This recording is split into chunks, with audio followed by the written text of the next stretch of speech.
नाम वंदे तद्गुण लब्धये, वंदे तद्गुण लब्धये। देखो अद्भुत संयोग है ये भी।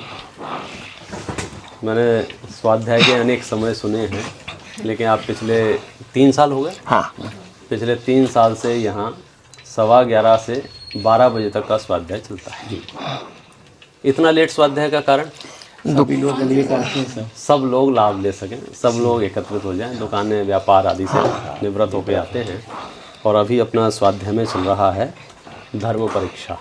अद्भुत ग्रंथ है, आचार्य अमित गति देव द्वारा विरचित है ये ग्रंथादिराज धर्म परीक्षा। इसमें 2 मित्र हैं, एक मनोवेग और एक पवन वेग। ऐसा ही है। कहाँ तक पहुँच गए अपनी? कितने पन्ने अभी? अभी तो शुरुआती हुई। अच्छा, शुरुआती कर रहे हैं। हाँ, 23 पृष्ठ पे चल रहा है शुरुआत से। अच्छा अच्छा, 26 में लगा। हाँ, 26 पे लगा हुआ। हाँ हाँ, ये लगा है। मनोवेग पवन वेग 2 मित्र हैं। एक सम्यक दृष्टि है, एक मिथ्या दृष्टि है। जो सम्यक दृष्टि है उसकी तीव्र भावना है कि ये मिथ्या दृष्टि भी सम्यक दृष्टि हो जाए, और उसी कारण से अपने मित्र को लेकर पूरे भारतवर्ष में वो घूम रहे हैं। अलग अलग परिस्थितियों से, अलग अलग देशों में, अलग अलग राज्यों में, अलग अलग घटनाओं से, और हर घटना से वे सिद्ध करते हैं कि सच क्या है और झूठ क्या है, सच क्या है, झूठ क्या है। इसी ग्रंथ के प्रकरण में एक जगह चर्चा आई है, शुरुआत में ही है, कि दोनों मित्र मुनराज के पास गए और मुनराज से प्रश्न किया। क्या प्रश्न किया? हे प्रभु, इस संसार में सुख कितना है और दुख कितना है? ऐसा प्रश्न किया मुनराज से। मुनराज ने जवाब दिया कि संसार में राई बराबर सुख है और पहाड़ बराबर दुख है। राई माने सरसों से भी छोटा आकार है उसका, इतना सुख है, और पहाड़ बराबर दुख है। शिष्य को इनको समझ में नहीं आया क्या कहना चाहते हो, तो उन्होंने वो कहानी सुनाई जो आपने चित्रों में देखी होगी, अनेक मंदिरों में लगी हुई है, संसार वृक्ष के नाम से। कि एक व्यक्ति है जो पेड़ पर लटका हुआ है, जिस डाली पर लटका हुआ है 2 चूहे काट रहे हैं उसे। नीचे उसके कुआं है, 4 सांप और 1 अजगर है। हाथी पूरे पेड़ को हिला रहा है और मधुमक्खियां उसके शरीर को काट रही हैं। तो उसके बाद दुख कितना है? पहाड़ बराबर, पहाड़ बराबर। और योगानुयोग से कोई उससे कह रहा है कि चलो हम तुम्हारे घर छोड़ देते हैं। तो उसने हाँ बोला, हाँ के लिए मुंह खोला।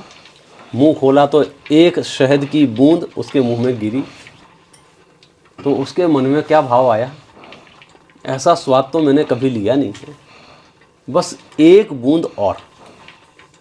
ठीक है, वेट किया, आप चलो। फिर क्या बोला?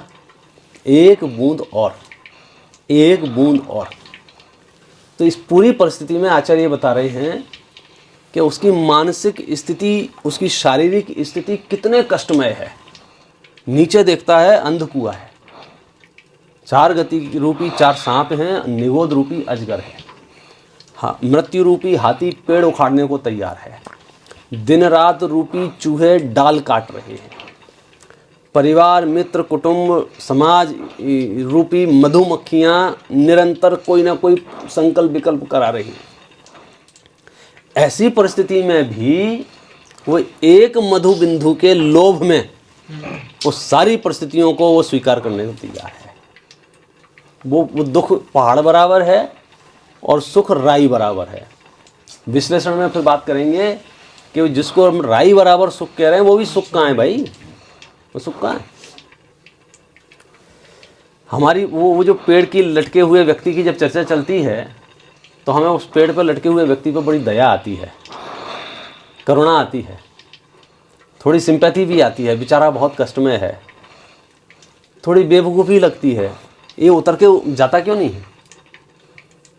लेकिन जब रहस्य खुलता है उस पेड़ पर लटका हुआ व्यक्ति और कोई दूसरा नहीं है, वो हमारी कहानी है, वो हमारी हालात है।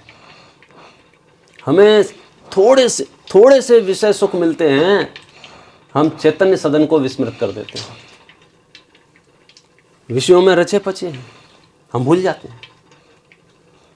ये तो कोई सुयोग है। इस मैं बताता हूँ, वर्णी जी की आत्मकथा पढ़ना, उसमें उन्होंने लिखा है, दुनिया के लिए प्रतिकूलताएं कैसे भी हो, मेरे लिए तो वरदान है, क्योंकि ये प्रतिकूलताएं जीवन में ना आए, पूरा जीवन चुटकियों में निकल जाएगा आपको। सागरों की आयु देवगति में यूं निकल जाती है, फिर अंत में बिलखें 6 मास, फिर वो छटपटाते हैं, अब क्या करें। हमारा सौभाग्य है कि इस तरह की प्रतिकूलताएं हमारे सामने उपस्थित हैं, जो हमें मजबूर कर रही हैं, जो हमें फोर्स कर रही हैं कि अब तो निवृत्ति ले लो। और हम उन समझदारों में भी हैं कि हमने निवृत्ति ले भी ली है। भाई प्रतिकूलताएं तो लगभग सबके जीवन में, ऐसा कौन है इस धरती पर पंचम काल में जन्मा हुआ मनुष्य जिसके जीवन में प्रतिकूलताएं ना हो, लेकिन वो वहाँ पुनः पुरुषार्थ लगा हुआ है, अब ठीक हो जाएगा। हमने रास्ता निकाल लिया। क्या रास्ता निकाल दिया? कि अब वो काम करेंगे जो अनंत काल में नहीं किया है। पर्याय में गया, ऐसी कौन सी गति है, ऐसी कौन सी पर्याय है, ऐसी कौन सी परिस्थिति है जहाँ मैं नहीं गया हूँ। अब इस मनुष्य पर्याय में आया हूँ और योगान योग से मुझे देवशास्त्र गुरु मिले हैं। देवशास्त्र गुरु में भी मुझे शास्त्र की समझ विकसित हुई है। मेरी इतनी बुद्धि और मेरा इतना मोह मंद हुआ है कि मेरा उपयोग शास्त्र के अभ्यास में लग रहा है। नहीं तो मोह तीव्र हो तो ये सुहाए नहीं। बीमार व्यक्ति से आप ये कहो ना कि आप थोड़ा पढ़ा लिखा करो, अब क्या पढ़ा लिखा करें, हमारी हालत नहीं देख रहे क्या आप समझे, उल्टी विचारधारा चलती है। जबकि यहाँ मामला कैसा है, अरे सो अवसर मिल गया है, अब तो और पढ़ लो, अब तो और सुन लो। तो ये योग होना ही अपने आप में बहुत दुर्लभ है। और ये योग इस बात की सूचना देख रहे हैं, मेरा कल्याण इस भाव में होना है, ये योग बता रहे हैं। मतलब शास्त्र हमारे पास आ रहे हैं, समय सार मुझे देखने को मिल रहा है, समय सार मुझे पढ़ने को मिल रहा है, समय सार मुझे समझने को मिल रहा है। ये योग बता रहा है मैं भव्य हूँ। ये योग बता रहा है कि मेरा कल्याण होना ही होना है। क्यों? यदि इस परिस्थिति में मुझे ये शास्त्र नहीं मिलते तो बोलो क्या होता है। आर ध्यान के अलावा जीव क्या करे? माला जपता है, कब ठीक हो जाऊं। और शास्त्र अभ्यास से जवाब आ रहा है, मैं बीमार ही नहीं हूं, और जो बीमार है वो मैं नहीं हूं। और जब चैतन्य की सत्ता का विचार करते हैं, आप शरीर के रोगों की बात कर रहे हो, आचार्य मुझसे कह रहे हैं आत्मा वो वस्तु है जहां राग का भी प्रवेश नहीं है, रोगों का प्रवेश कैसे होगा? बोलो, रोगों का प्रवेश कैसे होगा? आत्मा में पुण्य और पाप के भाव भी नहीं हैं। पुण्य पाप के भाव भी आत्मा से बाह्य हैं, जड़ भाव हैं, मेरे नहीं हैं। मैं इनका कर्ता नहीं हूं, मैं इनका भोक्ता नहीं हूं। वो रास्ता कंपेयर करना, चैतन्य में झांक के देखता हूं तो वहां जो राग है वो राग भी आत्मा नहीं है, वो राग भी अनात्मा है। अनात्मा माने मेरा नहीं है, आत्मा मेरी है, आत्मा के अलावा जो कुछ भी है वो मेरा नहीं है। जब राग मेरा नहीं है तो ये शरीर, ये संयोग, ये परिस्थितियां, इनसे मेरा दूर दूर तक कोई लेना देना नहीं है। और जिनसे मेरा कोई लेना देना नहीं है, वो अनुकूल और प्रतिकूल के दो भेद कैसे हो सकते हैं उसके? अमेरिका में 5-6 फैमिली हैं, बोलो वो आपको अनुकूल हैं कि प्रतिकूल हैं? बोले कौन सी फैमिली, काहे की फैमिली, लेना नहीं देना नहीं। तो जिससे हमारा कोई लेना देना नहीं है उसमें ये भेद नहीं पड़ता है अनुकूलता का प्रतिकूलता का। जिससे कोई संपर्क नहीं, जिससे कोई नाता नहीं, जिससे कोई लेना देना नहीं, जिससे कुछ संबंध नहीं, तो आत्मा का पर से कुछ संबंध नहीं है। जिससे कुछ भी संबंध नहीं है उसमें ना अनुकूलता की कल्पना होती है, ना प्रतिकूलता की कल्पना होती है। बोले ये परिस्थिति जो है, ऑक्सीजन लगी हुई है 24, ये प्रतिकूल परिस्थिति है कि अनुकूल परिस्थिति है? जो है सो है। बोले ये भेद खड़ा नहीं हो सकता है, भेद खड़ा नहीं हो सकता। इसको प्रतिकूल नहीं कह सकते हैं। अच्छा क्या प्रतिकूल है बोलो? सुत का अभ्यास करने को मिल रहा है, तो इस परिस्थिति को प्रतिकूल कैसे कहें? अब मैं दो तरह के उदाहरण हो सकते हैं। एक वो व्यक्ति जो ऑक्सीजन लगा हुआ है 24 घंटे और जिनवाणी पढ़ रहे हैं, एक वो व्यक्ति जो सैर सपाटा कर रहे हैं, घूम रहे हैं, फिर रहे हैं, भोजन कर रहे हैं, नाच रहे हैं, पार्टियां कर रहे हैं। अब दो दृश्य आपके सामने हैं, बोलो किसकी परिस्थिति अनुकूल है, किसकी परिस्थिति प्रतिकूल है? हाँ? मोक्ष मार्ग के हिसाब से देखो, बोलो अनुकूल परिस्थिति किसकी है? वो निरंतर पाप बांध रहा है, दुर्गति में, यहां निरंतर धर्म ध्यान चल रहा है। मतलब आपको किसको अनुकूल कहें, किसको प्रतिकूल कहें? सच बात झूठी मन की वृत्ति है। हाँ, झूठी मन की वृत्ति है। झूठी मन की वृत्ति है। सच बात तो है, अनुकूलता प्रतिकूलता है नहीं। और कदाचित ऐसे भी समझना हो तो मैं तो इसे अनुकूलता कहूँगा। वर्णी जी की गाथा के आधार से उन्होंने लिखा कि ये प्रतिकूलताएं थीं जिससे मुझे धर्म में जुड़ने का विशेष अवसर मिला, विशेष। अन्यथा तो पता नहीं चला पूरी मनुष्य पर्याय। हम जितनी उम्र हमारी निकल गई है, भले ही वो ज़्यादा हो सकती है, 10, 20, 25, 30, कोई भी आंकड़ा हो सकता है, लेकिन एक क्षण को विचार करके देखो कितने देर में निकल गई है, कितनी देर में निकल गई, सब पता भी नहीं चला है। ऐसे लग रही थी जब हम पहली कक्षा में थे, दूसरी कक्षा में थे, कब बड़े होंगे, कब 10वीं पास होगी, कब फलाना होगा, कब क्या, अब ये चुटकियों में गायब होगी। तो ये पर्यायों की परिस्थिति तो ऐसी है। परावर्तन का विचार करेंगे तो अनंत परावर्तन मैंने निकाल दिए हैं। गति गति में गया हूँ, विश्व के चप्पे चप्पे पर मैंने जन्म लिया है, पर्याय पर्याय में धारण की हैं। लेकिन अब जो अवसर मिल गया है उसमें तो ये निर्णय करना है, ये जो पर्याय है, ये जो परिस्थितियाँ हैं, उनसे मेरी सत्ता पूरी तरह से निर्लिप्त है, उससे मेरी सत्ता पूरी तरह से भिन्न है। ये बीमारी, ये परेशानियाँ, ये भोजन आदि की अनुकूलता प्रतिकूलता, ये सब आत्मसत्ता में है ही नहीं। तो मैं क्या करता हूँ सुबह से शाम तक? जानन जानन जानन जानन जानन। भाषण नंबर का कलश है, आत्मा ज्ञानम स्वयं ज्ञानम ज्ञानात् अन्यत् करोति किम।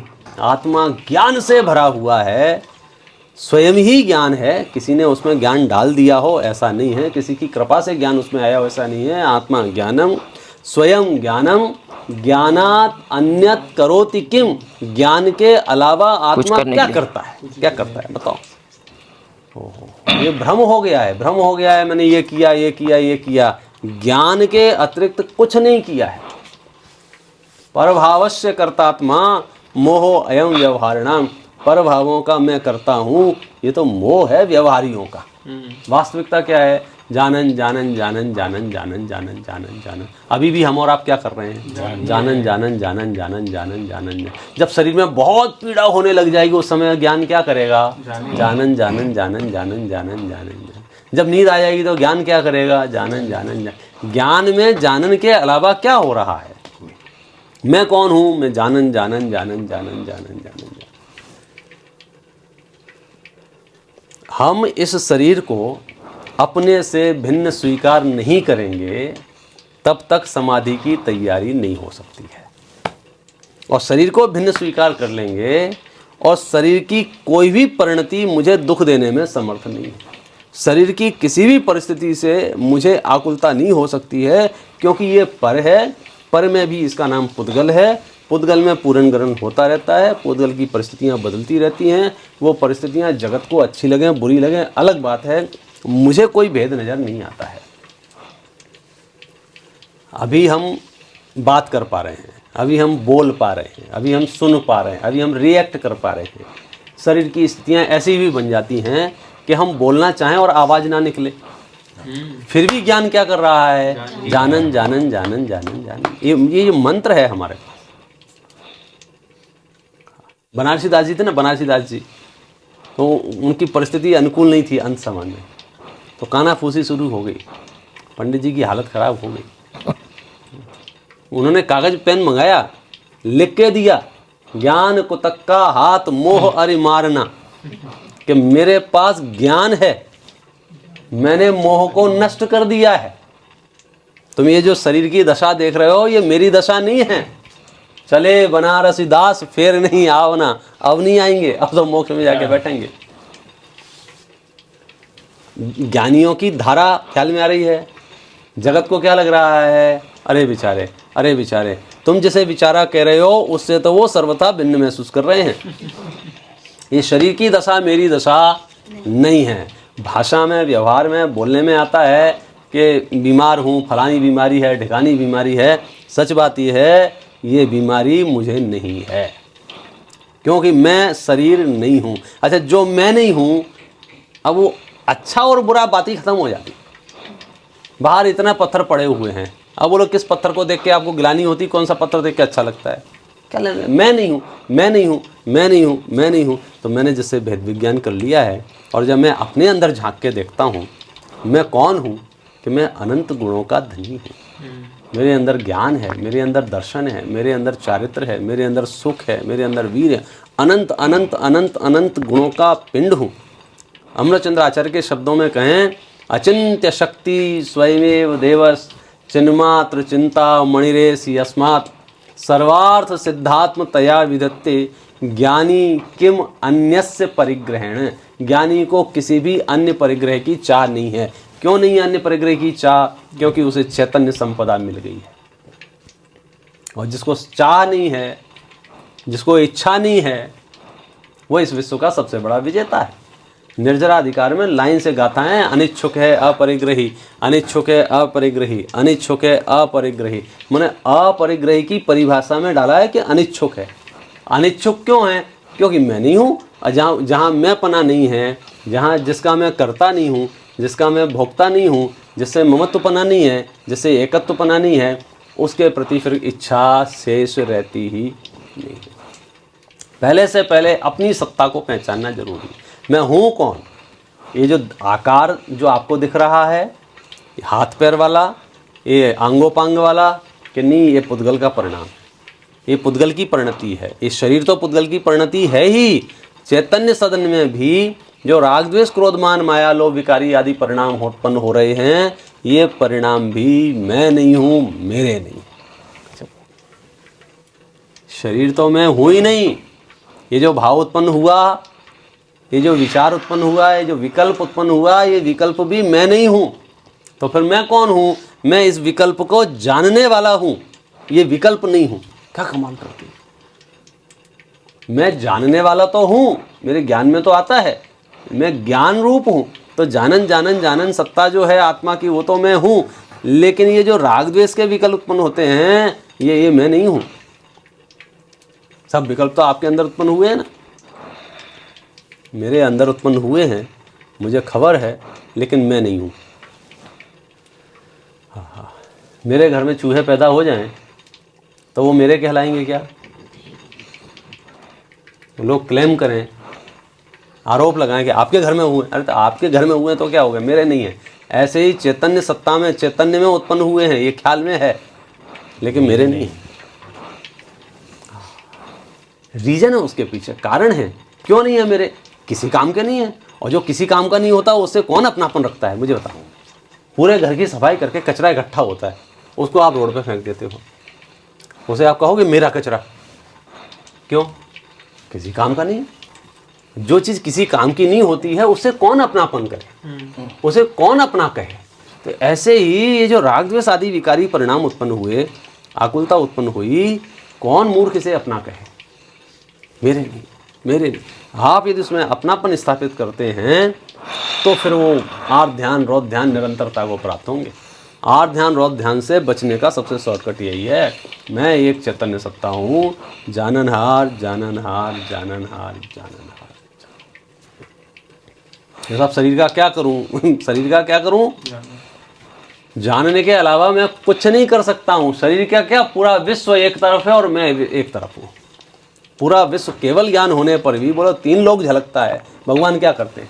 सम्यक दृष्टि भी पूरे विश्व को जानते हैं। क्या करते हैं? आकुलता को गुंजाइश नहीं है। आकुलता कहाँ उत्पन्न होती है? जहाँ परिवर्तन की चाह रहती है। परिवर्तन की चाह खत्म हो गई है, क्योंकि जब पर्याय प्रवाह क्रम में आ रही हैं, कोई पर्याय आगे पीछे नहीं आ सकती है, तो जब परिवर्तन नहीं हो सकता है तो फिर चाह खत्म हो गई, चाह खत्म हो गई, इच्छा खत्म, आकुलता खत्म हो गई। आकुलता किस बात की है? ऐसा नहीं, ऐसा हो जाए। ज्ञानी कहते हैं हमें कुछ नहीं करना है। क्यों नहीं करना है कुछ? क्यों नहीं करना है? क्योंकि हमारे करने में से कुछ होता नहीं ना। ये तो देखो बहुत सच में सौभाग्य है, तीर्थंकरों की वाणी हमारे पास है। ना तो हम डर के मारे कहाँ कहाँ धक्के खा रहे होते, भीख मांग रहे होते, ठीक हो जाएं, ठीक हो जाएं, ऐसे ऐसे तरस रहे होते। शास्त्र के आधार है, इसलिए हम क्या कह रहे हैं? हम ठीक हैं, हम बीमार हो नहीं सकते। बीमारी नाम का गुणधर आत्मा में प्रवेश है। प्रवेश कैसे बोलो? आत्मा बीमार हो सकती है क्या? संभव ही नहीं। ये आनंद की धारा निरंतर चलती रहे। मतलब मैं तो यही कहूँगा, ये दुश्चिंतन का पार्ट होगा कि मैं बीमार हूँ, मैं बीमार हूँ और मैं बीमार हूँ। और मैं तो सच कह रहा हूँ, आप भले ही मेरे से बोले कि आप कुछ मार्गदर्शन दो, मैं तो उल्टा मार्गदर्शन ले रहा हूँ। क्यों? जिनका इतना विल पावर स्ट्रॉन्ग है, जिनसे कहा गया हो कि तुम्हें 2-4 हफ्ते का समय है, आदमी मतलब क्या स्थिति बनती है, और आप कहते हैं हाँ ठीक है, क्या समस्या है? और उसके बाद जो आपने समय का सदुपयोग किया है, श्रुत का अभ्यास किया है, अभ्यास से ज़्यादा निर्णय करो। निर्णय से ज़्यादा जो मेरा श्रद्धान है, उस श्रद्धान में वो बात बैठ जाए, ऐसा ही है, ऐसा ही है। जब सुंदर से वो आवाज़ आती है, पर्याय आपने कहा ना, मुझे याद नहीं रहता है, याद नहीं रहता है, याद नहीं रहता है। सुनो, जिसको याद रहता है वो मैं नहीं हूँ। क्यों? क्योंकि धारणा मत्सुत ज्ञान का विषय है, क्षयोपशम ज्ञान का विषय है। मैं क्षयोपशम ज्ञान नहीं हूँ। क्या मतलब रहा इसका? कि हमने कॉन्सेप्ट समझ लिया ना, ये हमारा काम नहीं है। याद रहना और याद नहीं रहना, मेरा काम क्या है? प्रतीति। त्रिंच गति के जीव को कितनी चीज़ें याद होती होंगी क्षयोपशम के हिसाब से? असंख्या सम्यक दृष्टि है। नरक के नारकियों को कितनी देर पढ़ने को मिलता होगा? सम्यक दृष्टि है। तो सम्यक दर्शन का काम क्या है? सम्यक दर्शन का प्रताप ऐसा है कि बाह्य परिस्थितियां कैसी भी हों, वह श्रद्धान में कॉन्सेप्ट को समझता है, ये परिस्थिति मेरी परिस्थिति नहीं। मतलब कम से कम शब्दों में भी अधिक से अधिक व्यवस्था बन जाती है। हूँ ज्ञायक छूँ, मैं ज्ञायक हूँ, इस एक शब्द में सब आ गया। और कदाचित मैं कहता हूँ शरीर की इतनी कमजोरी हो कि मैं ज्ञायक हूँ ऐसा भी उच्चारण ना हो पाए, तो भी मैं ज्ञायक हूँ कि नहीं हूँ। हर बार जरूरी नहीं है लिखित में सवाल जवाब हो, जवानी जमा खर्च हो, मतलब हम बोलें फिर आप बताओ, आप बोलें आप बताओ। हमने पूछा तुम कौन हो और आपने कह दिया मैं गायक हूँ, तो हम कहेंगे आप सब बढ़िया चल रहा है। और आप नहीं बोल पाए तो अरे आप बोल पाएँ नहीं बोल पाएँ, मुद्दे की बात यह है कि ये जो बोलना है ये आत्मा नहीं है। ये जो आवाज़ निकल रही है, आपको शब्द सुनाई दे रहे हैं ना, ये मेरे शब्द नहीं है, ये पुद्गल के शब्द हैं। टोडरमल जी की एक लाइन से पूरी सार कह देता हूँ। ज्ञानी उस दौर में आ जाते हैं जब वो इस निर्णय पर पहुँच जाते हैं और उनका एक ही जवाब होता है परिस्थितियों के लिए, ये सब हैं पुद्गल के खेल, इन सोना ही हमारो मेल। एक लाइन में सब कह दिया उन्होंने, सब कह दिया। शरीर के लिए कह दिया, संयोगों के लिए कह दिया, ग्रंथ लिखने को कह दिया, प्रवचन करने को बोल दिया। एक लाइन में उन्होंने सब कह दिया। कौन सी लाइन में? ये सब हैं पुद्गल के खेल, इन सोना ही हमारो मेल। हम वस्तु के स्वरूप को समझें, जनवाणी को समझें। ये बहुत बढ़िया ग्रंथ है और पूरा प्रथमान योग का ग्रंथ है। मैं तो विद्या निकेतन में भी बच्चों को अलग से प्रेरणा देता था कि ये धर्म परीक्षा ग्रंथ तो व्यक्तिगत स्तर पर सबने पढ़ना चाहिए, सबने पढ़ना चाहिए। आप इसको जब पूरी पढ़ोगे ना, आपकी तबीयत खुश हो जाएगी। तबीयत खुश हो जाएगी मैंने आपका श्रद्धान मजबूत हो जाएगा कि देखो कितनी युक्तियों से बात बताई गई है। हमें जो शासन मिला है, हमें जो धर्म मिला है, सर्वज्ञ परमात्मा का धर्म है। इसमें कहीं भी राग द्वेष पुष्ट नहीं होता है, इसमें कहीं भी अंधविश्वास पुष्ट नहीं होता है, इसमें कहीं भी अज्ञानता पुष्ट नहीं होती है, इसमें कहीं भी मिथ्यात्व पुष्ट नहीं होता है। ऐसा निर्मल धर्म दर्शन हमें मिला है। हम इस धर्म दर्शन की आराधना करते रहें और अपने जीवन में सम्यक दर्शन ज्ञान चरित्र की प्राप्ति करके मोक्ष निवास में पहुँचे। इस मंगल कामना से भी की बात। सहजानंदी शुद्ध स्वरूप अविनाशी हूँ आत्मस्वरूप। सहजानंदी शुद्ध स्वरूपी अविनाशी हूँ आत्मस्वरूप। देह मरे पर मैं नहीं मरता, अजर अमर हूँ आत्मस्वरूप। भाव प्रतिक्रमण। हे रंत प्रभु, मुझसे मन वचन काया कर्म द्वारा संभ्रम समारंभ आरंभ द्वारा क्रोध मान माया लोभ द्वारा प्रमाद इत्यादि विभागों द्वारा इस भाव में अपूर्व भाव में सच्चिदेव सास गुरु की अभिनय हुई हो। व्रतों में अतिक्रम व्यतिक्रम अतिचार अनाचार दोष लगाया हो। एक इंद्रिय से लेकर पंच किसी भी जीव की हिंसा हुई हो, विराधना हुई हो, दिन या रात में लगाए गए इन सर्व दोषों का मैं पश्चाताप व्यक्त करता हूँ, क्षमा मांगता हूँ। वे मेरे सभी दोष मिथ्या हों, मैं मुझ में रहूं। इस प्रकार सभी दोषों का प्रायश्चित करूं।